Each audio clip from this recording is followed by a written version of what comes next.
Well, good afternoon. It is indeed noon on a Wednesday, so welcome to the Iowa Learning Farms Conservation Webinar Series. We are thrilled to have with us today Chuck Burr. He's an extension educator in the water and integrated cropping systems at the University of Nebraska-Lincoln. And he's going to be sharing with us how they're using farm management competitions to improve efficiency and profitability through their testing and ag performance solutions, otherwise known as UNL TAPS. So I'm going to turn things over to Chuck. And if you have any questions, feel free to send those to me via the chat, and we can get those asked following his webinar. Over to you, Chuck. Thanks, Liz. Appreciate the introduction. So our TAPS program, we're in our 6th year, and we'll talk about that a little bit more here shortly. So I've been in extension for 35 years now, and this TAPS program has been the most fun of anything that I've done over the past 35 years. Really allows us to engage with producers and engage with industry, something that has changed the last several years for us, at least, in working with private industry. And it's just been a lot of fun, and want to share that with you today. So our TAPS program, I would be remiss if I didn't recognize the rest of our leadership team. Myself, Dr. Darren Rudnick is an irrigation specialist. Dr. Matt Stockton is an extension economist. Crystal Rhodes is our TAPS program manager, and Crystal might actually be online with us here today. Tessa Burford works with Matt Stockton quite a bit. Cody Creech and Jessica Groskoff started a TAPS competition on dryland winter wheat. That's out at Sidney, Nebraska. And Jason Warren is a specialist down in Oklahoma. Jason actually has 2 TAPS competitions going down there, which we'll talk about in a little bit.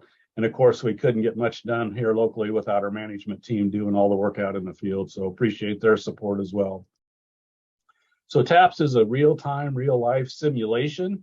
It's kind of a game, if you will. So participants make a series of management decisions based on information that they receive. That would be hybrid selection and seeding rate, how much nitrogen to apply, when to apply it, how much irrigation water to apply, when to apply it. They also select a multi-peril crop insurance plan. And then they tell us how they would market their grain on a simulated 3,000-acre corn farm. So the teams compete with each other, which provides some benchmarking opportunities, which you'll see here in a little bit when I start sharing some of the results, how glaring it can be when somebody does a lot better than you in terms of managing their farming operation here at the research center. And then just kind of the social fabric, we really encourage peer-to-peer learning. Farmers are very willing to talk to each other about what they're doing and discuss, the reasons why they're doing that. That's just been huge for us. So kind of something different in terms of a yield contest. We are farming in the same field. So the farmers, they tell us what hybrid to plant, the seeding rate, how much nitrogen to apply, and irrigation water. And then we here at the West Central Research Extension and Education Center actually implement those decisions in one field. So you can really take out, weather conditions, whether you caught rain on your part of the field or not. Soil conditions are pretty similar for all the plots. So yeah, everything's in the same field, and that really takes a lot of the variability out of it. So really 4 primary components of TAPS, the competition. You really don't know how good you are until you compete against somebody else. The peer-to-peer learning, we talked about that, has been huge for us. Experiential learning. So a lot of these participants have never used a soil moisture probe. So they get to try it out on their TAPS field. And you know what, if it doesn't work out, maybe they didn't win the contest, but at least they didn't lose the farm, trying something new. So they get to experiment with this technology in our plots, and then take that to their farm and see, what adds value to their farming operation. Then the social interaction's been huge for us. We do have a couple field days every year where participants come in and look at the crop, see how it's growing. And then we have an awards banquet in January. That's a free prime rib dinner with open bar. So, people come in and it's a great opportunity to visit with each other, kind of celebrate the winners, see how they did. And also the losers can kind of talk to the winners and see how they did it and learn from them. So this is a picture of our participants from last year. We're still developing our 2022 map here because our wheat competition will start here in another month or so. But you see, we represent a pretty good chunk of Nebraska, at least the major crop growing areas in Nebraska. We do have participants from Kansas and Colorado as well. So a lot of support for the TAPS program in terms of dollars. We did receive a USDA NRCS Conservation Innovation Grant. We're nearing the end of that. We have several banks and insurance agencies that are just providing cash support. We do have quite a few seed companies that provide seed. If the producers, participants select one of their hybrids, they provide the seed. Then our Nebraska Corn Board, Nebraska Sorghum Board, and Sorghum Checkoff have been really huge for us in terms of providing base support, as well as many of the natural resource districts in Central Nebraska Public Power and Irrigation District as well. And then here at the bottom, you see all of the technology that's available. Quite a few soil moisture probes there, some aerial imagery, satellite imagery, drone imagery, testing laboratories, just a lot of industry that are involved in this project.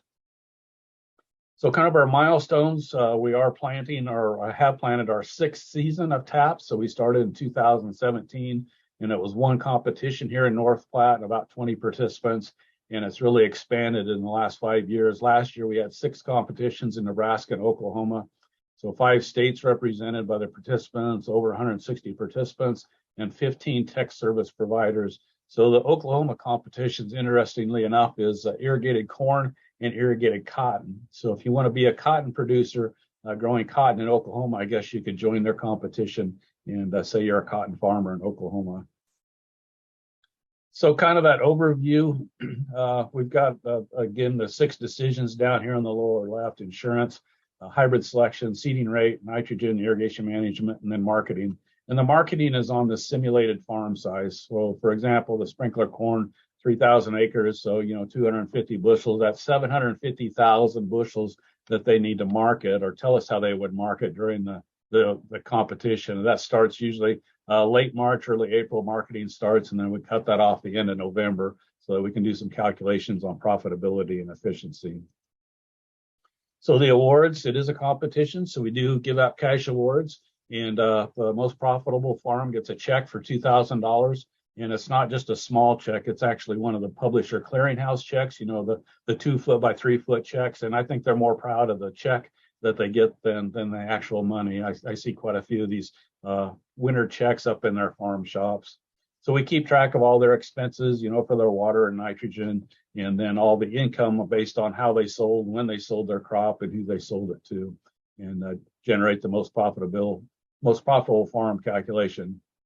We give a check, $1,500 or $1,000 for the highest input use efficient farm.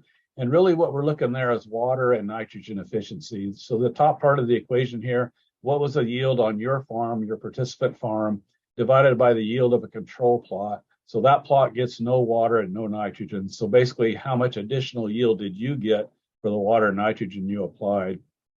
On the lower part of the equation, lower left here, is how much water did you apply for your plot, divided by how much crop water use, again, on that control plot. So really looking at how much of the water you applied actually went to ET. And then kind of the same thing in the lower right here, how much nitrogen did you apply on your farm or your plot, divided by the amount of nitrogen uptake on that control plot. So how much of the nitrogen you applied was actually taken up and utilized by the plant. And then our third award here is grain yield, and it's a base of $500, but we multiply that by a percentage of your plots compared to the most profitable farm. So we don't want to reward somebody for spending a ton of money on seed and fertilizer and water just to get that greatest grain yield. We're going to deduct a portion of their check. So if they were 78% as profitable as the most profitable farm, well, they're only going to get $390 compared to the $500. And we had several of our natural resource districts that really questioned, why are you recognizing greatest grain yield? It should all be about profitability and efficiency. And we couldn't really disagree with that. But the more we thought about it, if we don't recognize greatest grain yield, somebody from the outside looking in may say, well, I go for greatest grain yield, so none of this applies to me. Did not want that to happen. The other thing that I was really interested in seeing is, what is the greatest grain yield versus the most efficient yield? And that's been very interesting to watch the past several years. So again, these are the technology and services provided. We've got satellite, we've got aerial imagery, we got a couple weather stations right next to the plot so they can pull up on their phone and see how much rainfall we received. or what the crop water use was the previous day. Everybody's got a soil moisture monitoring device in their plot. We do some plant sensing and some soil and plant sensing. In fact, we just pulled ear leaf samples a week ago and send those into the laboratory so we can get percent nitrogen to show if their plants are maybe need a little more nitrogen or if they should be good for the year. Our entomologist, Dr. Julie Peterson, does some scouting for western bean cutworm, and she's actually making an application to control western bean cutworms here tomorrow on our subsurface drip plots. We do take plot photos every couple of weeks and provide those to the participants. From the map, you can see many of our participants are 200 or 300 miles away from the plots, not like they're going to stop in once a week and check their field, right? So we do provide plot photos and then all this other data collected for their plots so they can make an informed decision. Now we've got a couple companies providing drone imagery as well. So some comments that were made by past participants, why they competed or what they felt about the program. And, it is an extension program, so you'd expect it to be informative, informational, educational. The ones that kind of interesting to me was surprising, shocking, hair pulling. And when you start looking at some of the results, I think maybe you can see why some of those one-word descriptions come up. The other one to me is reality, and that was really exciting to see. It is a game, but it really reflects reality. If you don't put enough water or nitrogen on your plot, your yield's going to suffer. So it does reflect reality. So a few other comments some of the participants made. Lauren commented he wanted a different perspective here. Curtis Sheely wants to see if reducing fertilizer and nitrogen water reduces yield. How far can we go to reduce these inputs and yield the same? Cole Simmons is a farm manager. TAPS has afforded him the opportunity to be a farmer in every sense of the word except actually writing checks. And then Mark down here, he loves it because it's an experiment where there's so many different choices that nobody's going to end up doing things the same way, and you can see the result of those choices or those decisions. So we'll kind of look at our subsurface drip irrigated competition here, and I realize you guys don't irrigate much in Iowa, but it's kind of interesting to look at the hybrid and nitrogen piece of this. So we did have 16 teams competing, and that's about 35 individuals. So some of our teams, are 1 to 10 individuals per team. So it's kind of up to them how many people they want on their team. So here's the hybrids that were selected. And again, we had a series of recommended hybrids that our seed companies provided. They could select those hybrids or they could pick one of their own. So you see we got 10 different hybrids selected. Pioneer 1366 AML was the highest selected team. 6 teams selected that. And then also you see the seeding rate here. That's the height of the bar is their seeding rate. So it ranged from 28 to 34,500. And then the black dots is how much it costs per bag or for hybrid cost per acre. Pretty big range for me, $82 or $84 here up to $118. So quite a big range in terms of how much money people are spending to put seed in the ground. Nitrogen fertilizer application. I mentioned the control plot, that's plot 9. It got no water, no nitrogen. We just want to see what kind of a yield we can get without applying water and nitrogen. Otherwise, we had one guy that did put on any plot 15, didn't put on any nitrogen. I think he just kind of checked out for the season.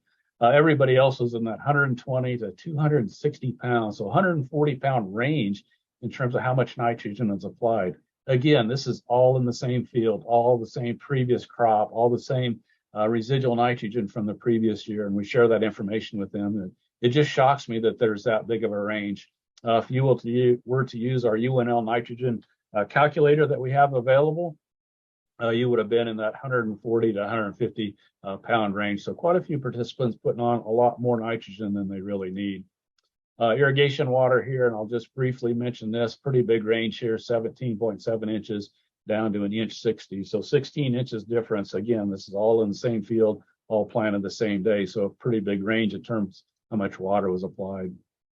So we'll look at the results here. SDI yields, we actually had 2 teams tie for our highest yield, 311 bushels. So that's been our high for the last 5 years.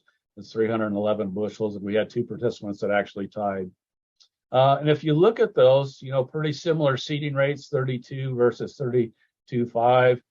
Both had a soil moisture sensor in there. But look at the difference in the nitrogen, 135 to 260 pounds. So a huge range. What's that? 125 pound range from high to low. Irrigation water just over 9 inches to almost 18 inches. What's that, 8.5 inches, 8.5 inches of water, again, to get the same yield. And this is where the shocking and the hair pulling comments come from. This farmer 3, this is likely what they do at home, putting on this much nitrogen and that much water, and they got the same yield as somebody that put on far, far less. So it really is kind of a wake-up call. We call this benchmarking. You're able to see what your strategies are and see if somebody who has the same yield, maybe they got there a different way. This is the efficiency calculation, and that farm 6 is the highest efficiency.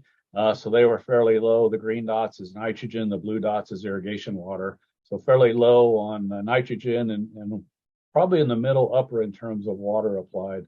Farm 3 was the one that applied a lot of water and a lot of nitrogen, got a really good yield, but spent a lot of money doing that. You see they were 4th low in terms of efficiency, so not very efficient for that producer. So the most highest input use efficiency was that farm 6, Matt Furlong and Brian Knitzer. Again, that 311 bushels, and they were the most efficient doing it. So really did a nice job. And that's exciting for me. That's a huge extension story to tell, that our most efficient farmer was also the highest yield in that competition for last year. Look at our sprinkler corn competition, a little bit bigger. We have 32 teams there, about 58 individuals that are competing on those 32 teams. These are replicated plots there. You probably saw that in the previous slide. They had 3 different blocks of these farms. So we'll look at the hybrids again. You see 13 different hybrids selected. The Pioneer 1366 was used by 10 of the teams. And the range in seeding rates was 24,000 up to 35,000. So a pretty big range there. And look at seed cost, again, pretty similar to the SDI, a pretty big range in what people are spending to put seed in the ground. Nitrogen fertile application, you see the pre-plant nitrogen that went on, the orgipars, the side dress, and then we have 4 fertigation options for them. Actually added a 5th fertigation option this year at R3. So we're going to see how that pans out. Again, plot 9 is our control plot, got no nitrogen. Otherwise it ranged from 105 up to 290. So what's that? 185 pounds of nitrogen difference between those. So just a huge range. Again, the UNL nitrogen calculator, this field's maybe a little lower organic matter, 165 to 170 would be typically what we would recommend. Quite a few producers putting on a lot more than that they don't really need to. Irrigation water, again, a pretty big spread, 15 1/4 down to about 1.5 inches, so pretty big range. And we'll look at the corn competition results. We actually had a tie again in the sprinkler corn competition, 274 bushels. Interestingly enough, the control plot 9, no water, no nitrogen, still yielded 130 bushels. That makes a lot of people scratch their heads. How can you get 130 bushels without putting any nitrogen on? So that's very interesting. Again, our 2 winners, maybe not as much difference as we saw in the subsurface drip, but 240 pounds versus 200, so about 40 pounds less and about 4 inches of water less. The team on the right, and again, got that same yield. In terms of efficiency, you see the water and nitrogen there applied. The most efficient farm was farm 29, really low in terms of nitrogen and probably about in the middle in terms of irrigation water. This was actually a high school team out of Norton, Kansas, an FFA group down there competed as a team. They were our highest input use efficiency winners. So in terms of looking what they did, their yields are 247. So about 30 bushels or 25 bushels lower than the high. They were probably short on nitrogen. If they would have put another 20 or 30 pounds of nitrogen on, I think they would have been right where they're at, because that water amount is really what the crop needed. And in terms of profitability on the sprinkler corn competition, farm 2 was the most profitable at just under $800 per acre profit. This is taking into account land use costs, cash rent, return on management, all your insecticide, fertilizer, seed, harvesting, equipment expenses. So that just a tremendous year in terms of yield, and did a really good job of marketing their grain. I think they averaged 584 for the bushels they sold. This is actually Department of Natural Resources out of Lincoln. So this is a state agency team that's competed the last several years, and they were the most profitable winner. So really did a nice job. Going to go very quickly over some results of the 2019 participant survey. We were able to reach 42 of the 46 teams that competed that year. Almost 90% as the reason they joined TAPS was to learn from others. Number two, about 75% was test new technology and strategies. And then almost a little over 25% wanted to benchmark their abilities relative to their peers. And these individuals told us on average they talked about 12 neighbors, friends, and other people. So it's not just the people competing in TAPS, it's the people that they share this information with. Of the 6 decisions that they made, 100% of the participants changed the way they think about one or more tools, methods, and technologies, and 60% have already started to adopt one of those tools, methods, or technologies on their farming operation, which is just huge for us. Couple testimonials here. Brian Ballou, after competing in the TAPS program, realized he was putting on way too much nitrogen. He's cut back 60 pounds of nitrogen, which this year, that's what, about $60 an acre he's saving in fertilizer costs. And they're putting more of their nitrogen through the pivots instead of putting it all up front, being a lot more efficient and a lot more profitable. Here's a participant or a non-participant, Jeff Huffman. I actually talked to him when I was working on an on-farm research project with him. He told me that he has not been a TAPS participant, but he's watching us. He keeps track of our newsletters and Twitter account and things like that. So it's really adding value to him. And what he says, it's a real world decisions being made in real time by a diverse group of participants. And that's really added value to his farming operation. Again, not being a TAPS participant. We do have a crowdsourcing team. So if you're on Twitter and want to help make decisions, once a week we send out a poll, do we irrigate or not? When we get close to our nitrogen application, we'll put out a poll, should we put nitrogen on? And myself and a couple other individuals will put out a short educational video. And it's basically saying, hey, here's the soil moisture content from Centec Probe this week. Should we water or not? So that's been kind of fun getting people who aren't participants, making those decisions by themselves, but doing it as part of a crowdsourcing team. So we're going to see if the knowledge from, quite a few individuals making those decisions is better than maybe somebody making that decision on their own. So if you want to compete on the crowdsourcing team, get onto our Twitter account. We do put out a newsletter, a digital newsletter once a month, and then we put out tips from TAPS where we kind of get into the weeds on analyzing some of the data for the decisions, again, helping people to be more efficient, more profitable. If you want to attend any of our field tours, workshops, or banquets, we encourage you to do that. We do producer participant interviews. Crystal, a lot of times, will interview the winners, as well as our Nebraska farmer does that as well. So getting their thoughts and ideas and how they made decisions out to everybody else. We do have social media, so you can follow us on Twitter or catch up to us on Facebook. And there's our Twitter handle there and our webpage address. If you want to be on the newsletter, go ahead, go to that subscribe button or send an email to taps@unl.edu, and I'd be glad to get you signed up. That's about it on time. If you have questions for me, that's my email address there, as well as my office phone number. So I encourage you to reach out and contact me if you have any questions about our TAPS farm management competition. All right, well, thank you so much. For those of you that tuned in today, for your CCA credits, you probably know the drill by now, but feel free to send me an email by 5 p.m. today. That's my email there on the screen with your name and your CCA number. And if you want to advance one more slide, you can join us next week. We'll be talking about the Iowa nutrient reduction strategy with Dr. Kay Stefanik. So a couple questions for you. The first one, on average, how near to the research farms are participant farmers? Yeah, most of them are, we've got a few from Lincoln County here and a few from maybe an hour away.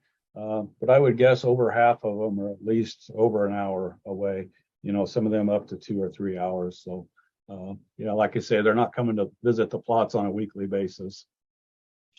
And can you remind me, someone's curious, what the tillage management are for these plots? Yeah, so what we do is we grow soybeans as a bulk crop the previous year. So we're planting corn, no-till, and soybean residue. We do use trash whippers just to give us a nice uniform planting seed bed there. without residue right over the row. But it is no-till soybean residue. And the reason we grow soybeans, we've got a lot of differences in terms of how much nitrogen is applied. Somebody put on 290 pounds. There's a lot of residual nitrogen left in the profile the next year. So soybeans are a really good scavenger crop. So they'll use up that excess nitrogen before they start producing their own. That just allows us to kind of even our plots out so that when we come back in 2 years, everybody's starting at the same level again. Is there any thought of doing a longer competition, so a multi-year decision making, possibly adding in maybe a cover crop or something? Yeah, a couple great comments there. We've talked about doing like a 3-year crop rotation. We're actually talking about moving our grain sorghum competition to Grant, which would be west of North Platte, about an hour. A little bit better or more grain sorghum grown in that area.